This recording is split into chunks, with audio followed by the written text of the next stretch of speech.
Welcome to Episode 5 of Nomads and Nimble Shadow, trading the high-stress life of first responders for a life of adventure on the road. I'm Kendra. I'm a retired police officer. I'm with my husband Sean, who's a retired public safety officer. And we've been on the road full-time in our Airstream since August 9th of 2025. Traveling along with us is my dog, Django. I say my dog because he's my service dog, so he's with me all the time. The D is silent. The D is silent. Django Unchained, because he came from a shelter. We spoke about his full name last time, but I won't bore you with that again this time. We'll just call him Django tonight.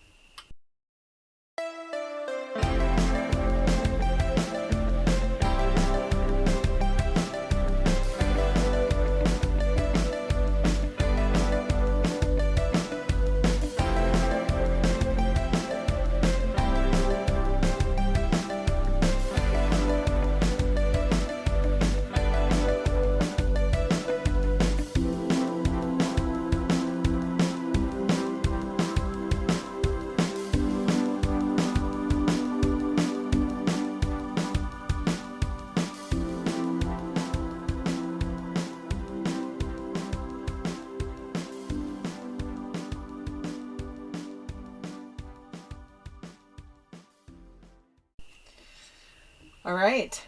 So earlier today we were talking about topics and what is this podcast about and what is our target audience. And I really feel like I'm speaking to our family and friends, but also first responders, and just thinking about what the job is like and,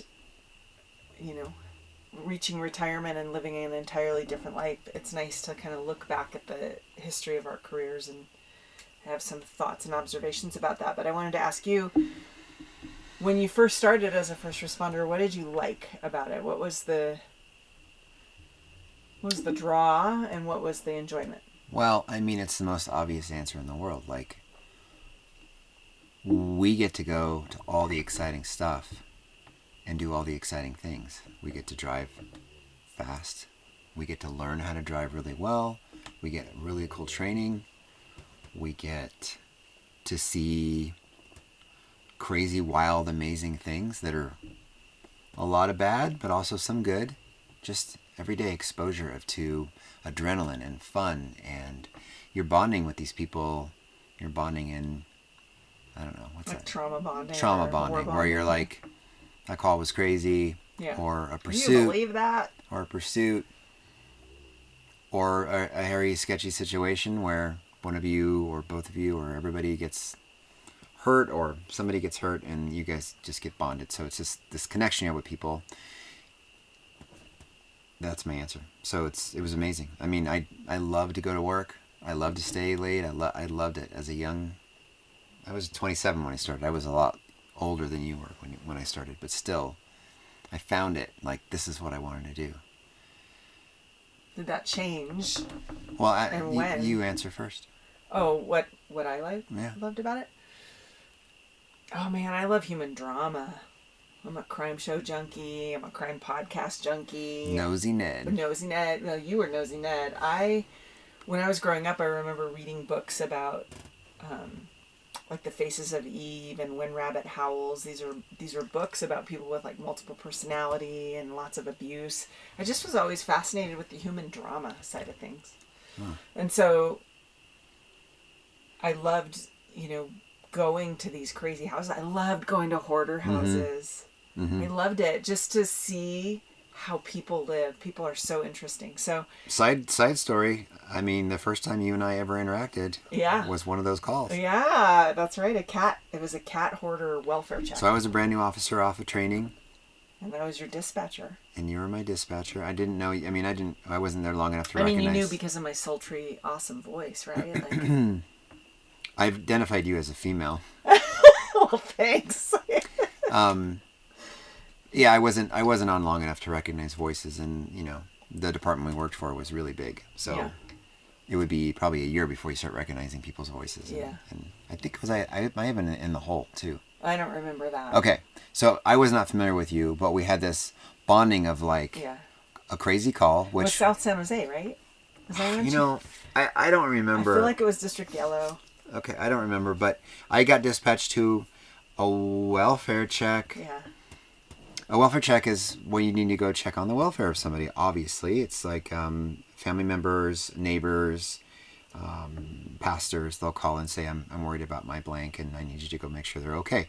People do pass away at home and they're not seen for a long time, or people get sick. People fallen and they can't get up. Okay, or we'll pass on. So I got dispatched to a welfare check of an older lady. I don't remember the details.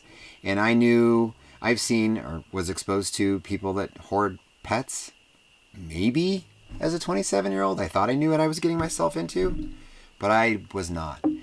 This was You were not prepared. single-wide mobile home down South San Jose. And there were probably 100 cats outside. And then I opened the door, or she opened the door for me, and a lot of cats ran out. And it was like out of a movie. There were cats absolutely everywhere. I couldn't even recognize furniture. It was just cats everywhere. Yeah. And she had cats in her... She was wearing an apron. She was holding cats, and she had cats in her pockets. Those poor cats, right? Yeah. It's awful. When that wasn't the strangest part. The strangest part was, well, the smell. You could smell from outside. Yeah. But when I walked... What does it smell like? Thousands and thousands of cats. Like cat pee, just really Cats strong cat pee, cat litter, everything. Yeah, I'll get through it. So I walk in thinking that was going to be the worst of it, and I feel this squish, and I realize as I'm looking down, the carpet's long since gone, and it's just the carpet padding. It's that kind of recycled foamy material. Yeah. And it was soaked to the point of when you stepped on it, liquid would come out of the ground. Oh, God. There was so much pee. Oh, my God. I'm surprised she didn't collapse through the floor, right? It's not like those things are... Yeah. I know. It's a good point.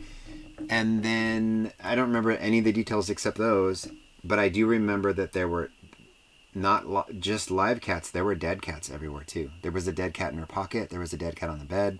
It was piles of cats, mostly alive in different ages. So that's what... Just code for everything's okay here? What did you do with that? Like...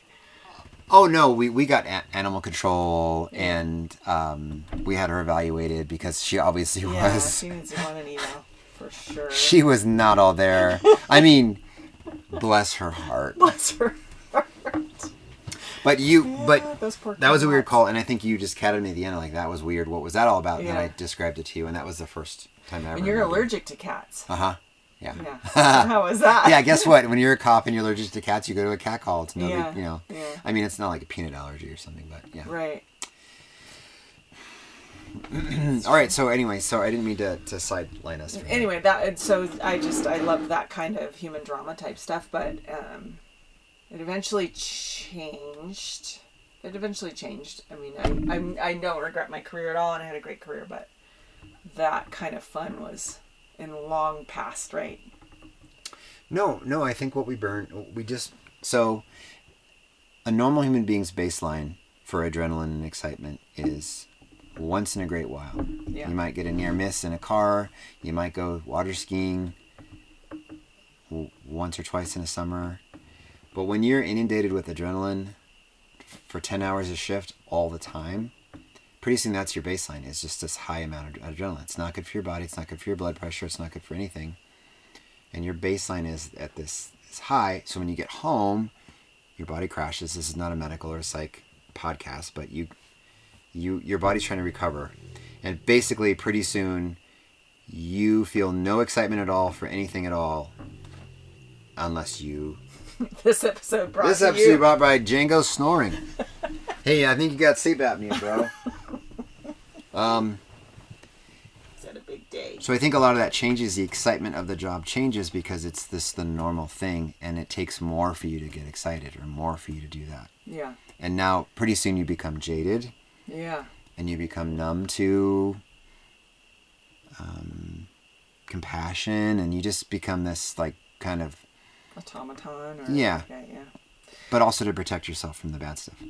Yeah, I mean, if you fell apart or allowed that stuff in every time, right, you wouldn't be able to survive the career. But I don't feel like I ever got so bitter or cynical, though I was proud of that I still have compassion for people. And I think that just the public sentiment towards police, and then as you promote and take on more responsibility and you understand the liability and the potentiality for disaster for officers, right? Like it took a lot of the fun play part. It was kind of like the young teenager part of your career is in the past. Now you're the adult and you have to think about repercussions and potential problems that officers and or the public are going to run into. So it just kind of takes some of the fun out of it. I agree. You know? A quick break to get Django out of here. Django, come. Oh, Django. Jinky, you better go snore in the back of the Airstream. Yeah, snore in the back of the Airstream, buddy. Thank you. Yeah. A little distracting, huh? All right, we're back. You have to edit that. Sure. Maybe I will. Maybe I won't. Right. Did it change for you at the end? That's how it changed for me. Wasn't as fun because it was too much responsibility. Yeah, it changed for me because my baseline is boredom. I was bored all the time, even if I had a great job or a great investigation or something.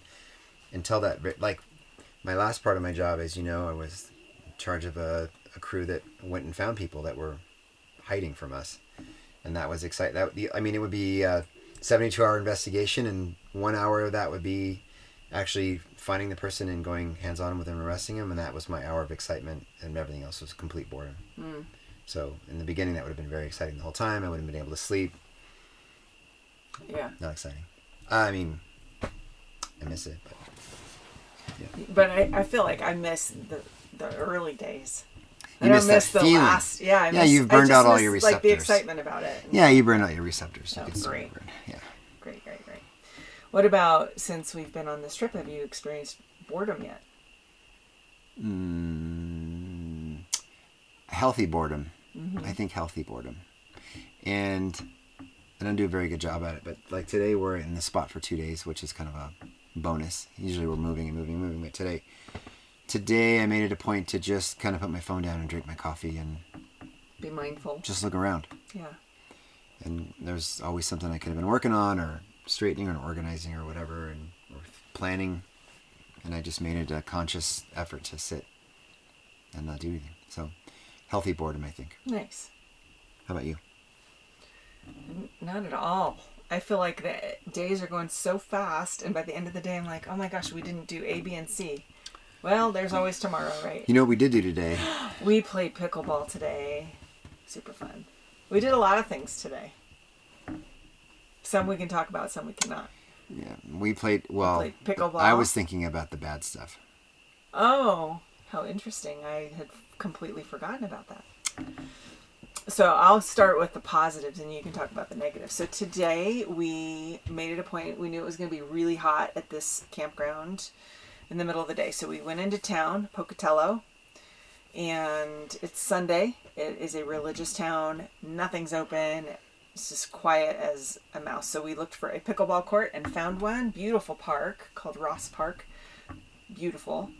They have a beautiful Olympic swimming pool, and it was closed because it's Sunday. No one wants to swim on a Sunday. That's or right. play horseshoes or play pickleball. Yeah, closed. Stay home Crazy. On a Sunday. It's just very unusual. Anyway, but the pickleball courts were open, so we went and played pickleball, and we found another couple about our age and about our skill level. Shout out to Ruby and Lance. Yeah, shout out to Ruby and Lance from Pocatello. So, Lance cold shot at a marathon. Yeah, He got off the couch and did 26.2 miles. Yeah. What a Crazy. stud. But he's done those ultra marathons before, so maybe his body remembers. Yeah, I might have raced motorcycles before. I'm not going to cold shot a race. It's wild. Very wild. And then he was playing pickleball. Yeah, it was funny when you made him run like to one thing. Yeah. Like, oh. Yeah. Anyway, so and then we went to a movie. We walked around a cool War of the ranch Roses supply store. We saw War of the Roses. And we walked around that cool ranch supply store. That was a cool store. They had an aisle, like a long aisle just of welding stuff. Yeah. Also machine guns. Fully automatic machine guns with 30-round mags, 50-round mags. For sale. So weird. Sawed-off shotgun. Sawed-off shotgun. That he gave to a kid, right? With a cut-off. No, you're mixing up the story. But a very young kid walked up to the counter and wanted to see the side-by-side shotgun. And he said, how old are you? And the kid said 16. And he just handed it to him. I was like, this is wild. Where are we? Yeah. Wild. Yeah, it's so different. Yeah. Super. Oh, and then the drive home. The drive home, we were listening to the radio. Oh, well, we don't want to lose any listeners. I'm not trying to be. I'm not trying to say anything judgmental. It's just unusual. Like, we're not used to. We come from a very diverse sort of liberal area, and because it's not very homogenous there, right? You've got a blending of so many different cultures. But in this part of the country, there's a lot of religion. Every single radio channel, I think we went through like 6 of them. Yeah. It was all 6 in a row. Religious channels. I mean, come on. Yeah. There's probably, I don't know the math. I'm guessing 25 usable frequencies. There's probably a lot more. There's actually probably 35 or 40 usable radio frequency channels, but they're bought out. But you buy a frequency or megahertz or whatever, they buy it. They broadcast a radio station on it.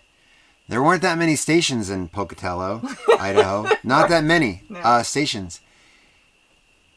And 6 out of, I think, the 8 that we found of actual, and not just white noise or static, were religious stations. Yeah, it was very different, very interesting. Whereas at home, you'd get a lot of Mexican music. Right? A lot of Spanish. Yeah, a lot of banda. Yeah. Yeah. Or like classic rock. And there was a Mandarin channel. Yeah, it was just weird. Like, I was like, oh, this is music. Nope, it's, well, okay. It's a religious channel again. A song I've never heard of before. Yeah. Tricked you. And we also had a couple of rough... Yeah, I'll do that. I'll do the negatives. Today. I'll do the negatives. God, Another positive you forgot about is we woke up and had our coffee and then went for a nice bike ride. We went for the nicest bike ride. It was all uphill. It was all uphill. The first half. Mm-hmm. And then right from our campsite, he just has property that goes off into these mountains. So that was beautiful. Mm-hmm. Gorgeous, cool weather. Django did awesome. He ran the whole time and chased us and was happy as a clam. So we get back and we had breakfast and then decided, as she stated, that we were going to go to downtown. I hop in the dual wheel drive Ford F350. Put it on drive? Wait a minute. I forgot. I have a drone. Oh, the drone. Yeah. I have a drone I'm just learning how to use. It has 2 joysticks, but it might as well have 10 because every time I do something, it's the wrong move. And I got to charge the battery because I'm going to do an epic bike ride where it follows me. And I hung up this awesome solar thing that my mother-in-law, shout out to Linda, gave me. And I was charging my drone battery, and there was no place to put it because it would just hang off the solar charger and sit in the dust. So I put it on the awning arm. The awning arm. Didn't think anything of it.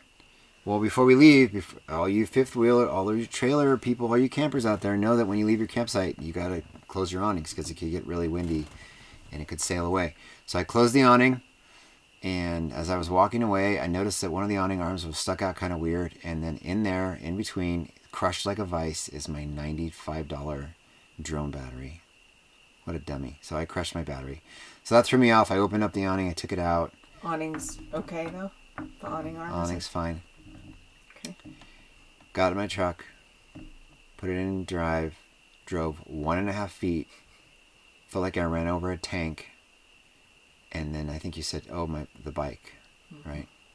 So Kendra, without thinking about it, put her bike against the front bumper of the truck. And of course I can't see that. So I drove a 1.5 feet before putting it in park. I might as well have hit that thing at 50 miles an hour. It was under the truck. It screwed up my, the skirt part underneath my front bumper. I bent both wheels, probably the frame, broke the chain, broke your helmet. Yeah. I drove nowhere.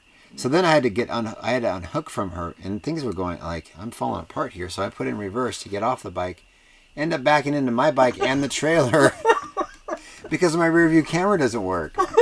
Now, I mean, Trailer's fine, your bike's fine. Trailer's fine, bike's fine, but they were kissing. They were kissing my trailer hitch. It could have gone terribly wrong if I'd backed up another. Can you imagine if you were like out of frustration, just threw it in reverse? No, I mean I know the trailer's behind me, but I didn't think I was that close because I wouldn't know if my camera doesn't work. Yeah.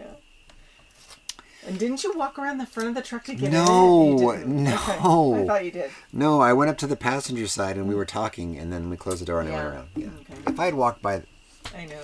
But who knows? You got to do a 360 around your rigs before you drive around people. Yeah, both of them. Right? I never thought I'd have to walk around my truck. I don't have kids anymore. I don't have to be like, oh, there's a kid playing in the undercarriage. I should probably check that out. Precious Cargo with Jacob Jackson? I knew where he was. Okay. So that's the bad news. We destroyed a bike and my drone battery just in one fell swoop. Oh yeah, it was an expensive. I don't think day. that means what you think that means. One fell swoop. Yeah. Let's talk about snacks. Okay, that's a weird segue. I'm feeling kind of snacky. How have we been eating differently since we moved into the trailer? And what are some, pros and cons about having such a small refrigerator, small pantry? At home, with a big house, you're thinking Costco. You're thinking a month's worth of, I don't know, stuff. Your mayonnaise is bigger. Your mustard's bigger. You have the biggest ketchup in the world. You have a lot of toilet paper and paper towels. Your wife buys 50 pounds of walnuts. Why? Why would you? I think it was 5 pounds, baby. It was it was a human-sized bag of walnuts. Because you got a deal? I like walnuts. Those are the walnuts. Nobody likes walnuts that much. We're almost done with them. How long? How many months has it been? Tonight. How many months has it been? I don't know. Probably 8. They're so good. Probably 8 months. Yeah, they're so good. Anyway, to answer your question, we shop. Walnut shaming me. We're a lot more conscious about our shopping now. So we have a very small fridge. Our new rig will have a bigger fridge. This one's pretty small, but it's not. You can't do it. You just have to, you're going to have 2 or 3 meals in there and condiments. Right. You're going to cut down on condiments too, right? You don't need 19 bottles of salsa anymore because you just don't have the fridge space for it. Right. But I mean, I didn't want to throw that stuff away that I knew we liked. So I knew it'll be a period of time where it's a little crowded in there, but as we thin out. Okay.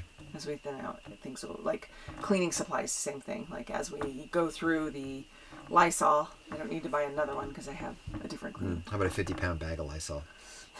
I didn't have that. What has been your favorite meal that we've had so far in said trailer?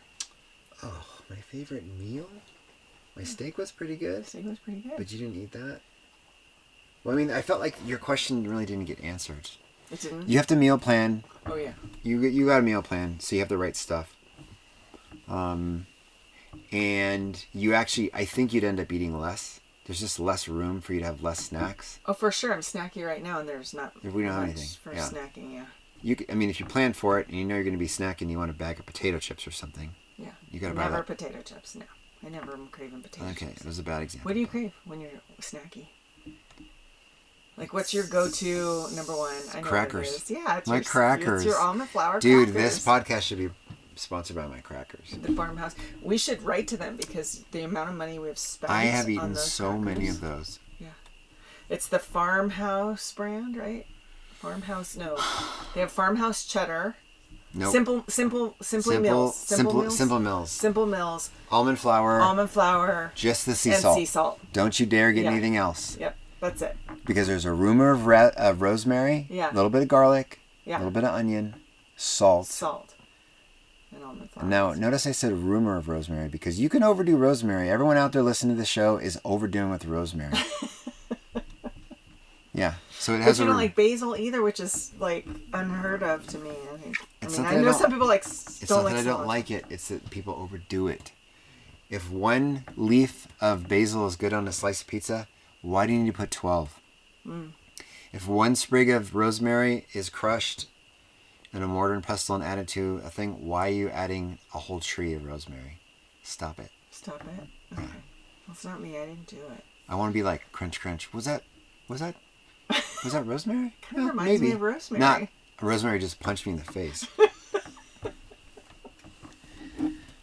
All right. Yeah. So crackers are the things that you're. And we're out of them. We don't have any. Right. And for me, my go-to. Almost always savory. I like a popcorn or those crackers or like tortilla, like a quesadilla, or even just, God, as a kid, I used to come home and I would take a tortilla over an open flame and I would flip it just with my fingers until it had that char, like that brown char, and then butter and salt. That's it. And you'd roll it up and eat it, and the butter would be running down your fingers. That was the best. Love that. Love that. I didn't have that as a kid. No? No. You never had that as a kid? I had it at a friend's house when I slept over. Andrew De Leon. Yeah, and? Bomb, right? I'd never eat like that at home. I don't think we had tortillas in the house. I don't remember tortillas in the house. Why? Taco shells. Oh. When we had taco night. The pre-made ones? The pre-made ones. Okay. The taco shells. So not flat corn tortillas, but oh, boxed. Oh, no. It wasn't until I was much older than I even would eat a corn tortilla. They're still my second choice. Yeah. Flour. A freshly made, handmade corn tortilla is good. But a flour tortilla all day. All day. Yeah. They're the best. I was so disappointed in Costa Rica at the house because where we bought our house, we are walking distance to town, and there's a little tortilla window at this person's house. And they sell tortillas and tortilla chips. And I walked over there, and they only sell corn. I was so disappointed. Such a bummer. They were really good, though. Sure. The chips were really good, but yeah. Traditionally, they're not good good flour, yeah. Okay, so I was a latchkey kid. I think you were too. Mm-hmm. I'd get home from school, and I had about 2 hours before my parents got home, and I could have eaten. The fridge and pantry were filled with normal snacks, but once I discovered that you could add a half a gallon of milk to a Jell-O pudding box, so you put the Jell-O pudding box, empty all the powder into a bowl. Pour as much milk as it calls for. Yeah. And then just mix it to instant pudding. Yeah, just whip it together. Yeah. All of a sudden you got a whole bowl of like a mixing bowl of chocolate pudding. Yeah. I would just sit in front of it and watch Three's Company and something else. Laverne and Shirley. That's Happy Days and Laverne and Shirley came on later. No, it was like mid-afternoon. Yeah. So Three's Company and something else. And I would just kill that whole bowl. Yeah. My poor pancreas, but that was bomb. Yeah, for sure. Anyway, so we're talking about snacks. Why are we talking about snacks again? I was asking what your go-to snacks were. Yeah. And then I was talking about the tortilla. Like, for me, I crave savory. So, like, cheese and crackers would be a good one. Or sourdough toast with with butter and salt. Anyway. So we don't have a toaster, Right. We have to do it in a frying pan. And we don't have the air fryer, and we don't have... Well, I mean, that was kind of silly. We had a giant air fryer that took up half the kitchen counter that we would toast our bread in. Yeah, because we didn't have a toaster, but we would use the air fryer for a lot of other things. Yeah. So that air fryer got used every day. It was like overkill with that. It got used every single day. Yeah. Because you don't need to heat the whole oven, Especially for toast. Yeah. So, have you found... eating on here. I feel like I'm eating healthier because we're having to be more conscientious about what we buy. So I'm not just buying a bunch of crap and buying, we need vegetables. So I feel like I've eaten a lot more salads in the last few weeks. And we usually skip breakfast, and you'll make snacks or lunch for the trip, and that's nice. Yeah. And then we'll get to the campsite where we're going to be, and we'll work on dinner, and that's it. Yeah. It's pretty simple. We try not to eat out. But I mean, like today was nice. It was a midday. It was super hot, so let's go have a beer. And we split a chicken sandwich. It was delicious. It was good. Beer was good. On a Sunday, we broke all the rules today in Pocatello. Yeah. We weren't the only ones in there, though. That's okay. We had talked about this idea of, like, what's our day going to look like? What routines are we going to implement? Because I think we both feel like we need routine in order to feel... secure or balanced or something? What is the feeling you get from busy? Busy. Yeah, I mean, stuff needs to get done. Yeah, but I think I do a routine because I won't forget stuff. Yeah. And I won't leave. I won't run over. You like to make lists. And I won't run over bikes if I have a routine. Yeah, that's true. Yeah, that's true. Because I'm already ADHD, and then you add the change in everything every single day. Yeah, you're doing the same thing but somewhere else. Yeah. So it's a little bit different. Oh, it makes it difficult. But I don't need a routine to feel busy. I feel busy all the time anyway. So what was the routine that we settled into or decided on? Outside, inside? Outside, inside, but what's our day gonna look Oh, yeah. Well, this is how our routine is. I wake up earlier than I want to. You lay in bed. Sometimes you sleep, sometimes you're not. Sometimes you're asleep. like? Yeah, rarely, but I'll take the dog out, and then I'll make you and me coffee. Whether or not you drink it, it might just sit there, but I'll make coffee. That's my thing. And then after you've waken up and had your coffee, we go exercise, go for a walk, get our blood flowing, and then we plan the day when we're doing our walk or whatever, and then we do it. And it's usually we're leaving, so we get back and I break down everything and on the outside, and you break everything on the inside. Yeah. We've been pretty good about sticking to it. There've been a few days, like when we were visiting Stacy, that we didn't do exactly our same routine, but I feel like we've been pretty good at that. And then at night, our routine is we both find ourselves extremely tired far earlier than we wanted to. Or you look at your clock and go, oh my God, it's 10 o'clock already. It's time for bed. Yeah, it is 10 o'clock. Is it 10 o'clock right now? Yeah. Yeah. So, it was like 6 o'clock a couple minutes ago. Yeah. The days fly by. Mm-hmm. Okay, when I end with today, this morning, we were looking at the hills across the way and the valley and stuff here. And you said it reminded you of when we were in Africa and something happened in Africa. So I thought that was kind of a fun story for you to tell when you came up over that ridge. The plateau? Yeah. Yeah, so we don't have enough time to talk about what we did, but we went on this amazing, crazy trip for 3 weeks, a month.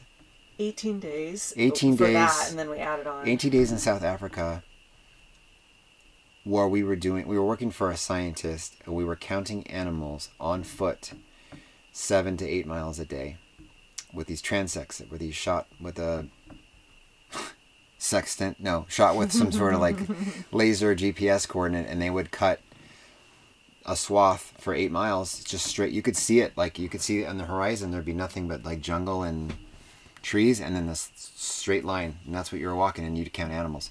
So that was wild. And when we were walking on our walk today, I looked out into the horizon where basically you can see it, and I was reminded of that, like, hey, remember we used to see that stuff, and then you could see the trail, and we would just walk straight. Well, I remember one of those things, we had to climb this hill. There's no like switchbacks to go straight up. You're just basically walking up. And I walked up for a long time with my guide, and it just completely evened out like a mesa or a table. It was completely flat, this plateau in South Africa, and then I just walked right into a whole bunch of elephants and giraffe. And it was bizarre just to be like, there they are, just hanging out, eating. They've just been waiting for us the whole time. Did they notice you? The giraffes always notice you. The giraffes from everywhere, just no matter where you look, they're looking at you. Yeah. You just see their heads looking over skinny stuff. heads over the top of the trees. Yeah, and the scary thing about the elephants is that they know you're there, and they could really hurt you or kill you, but they don't do anything about it unless it's one of the sentry elephants or the males.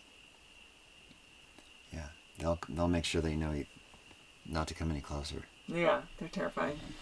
Yeah, that makes for a longer story later if people are interested in that. That was very interesting.